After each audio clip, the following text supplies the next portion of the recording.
હરિપ્રબોધમ સત્યસંગ સમાજ દ્વારા વખતો વખત સામાજિક, શૈક્ષણિક, ધાર્મિક સહિતની પ્રવૃત્તિઓ કરવામાં આવતી હોય છે। આજરોજ ગુજરાત રાજ્ય યોગ બોર્ડ ભરૂચ તથા શ્રી હરિપ્રબોધમ સત્યસંગ મંડળ જંબુસરના સંયુક્ત ઉપક્રમે હર ઘર યોગ જાગૃતિ તેમજ હર ઘર યોગ પહોંચે તે અનુલક્ષી જંબુસર સરસ્વતી વિદ્યાલય ખાતે યોગ શિબિર યોજાઈ હતી અને સફાઈ અભિયાન હાથ ધરાયું હતું। સદર યોગ શિબિરમાં નાયબ મામલતદાર પુરવઠા Darshanaben Parmar, yoga coordinator Bharuch Binita Prajapati, social media coordinator Bhavika Thakkar, વિદ્યાલય મંત્રી અનિલભાઈ ગાંધી, પ્રધાન આચાર્ય ભાવનાબેન મિસ્ત્રી, યોગીનાબેન ડબગર ઉપસ્થિત રહ્યા હતા। ઉપસ્થિતોના હસ્તે દીપ પ્રાગટ્ય બાદ પુષ્પગુચ્છથી સ્વાગત સન્માન કરાયું હતું।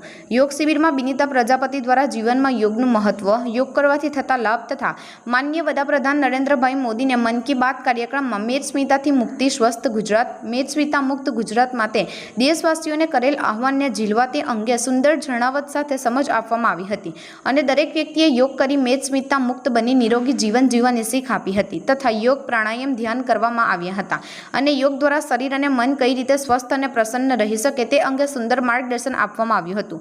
આ સહિત સ્વચ્છ ભારતના સૂત્રને સાકાર કરતા સારા અને સંકુલ આસપાસ સ્વચ્છતા કરી સ્વચ્છતાનો સંદેશ આપ્યો હતો। આ પ્રસંગે હરિપ્રબોધમ સત્સંગ મંદિર કલ્પેશભાઈ પટેલ, રાજુભાઈ ગાંધી, નિરંજનભાઈ પટેલ, સોપાનભાઈ જડિયા, નગીનભાઈ તલાતી, આશીષભાઈ ગાંધી, અંકુરભાઈ પટેલ સહિત યુવતી મંડળ સત્સંગી ભાઈ બહેનો મોટી સંખ્યામાં હાજર રહ્યા હતા। મારું નામ બિનિતા પ્રજાપતિ છે।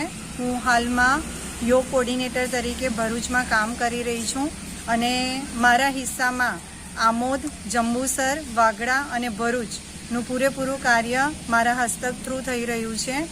આજ રોજ અમે જંબુસરમાં સરસ્વતી શિશુ વિદ્યા મંદિર સ્કૂલમાં 100 જેટલા લોકોએ ભેગા થઈને યોગ શિબિર કરી।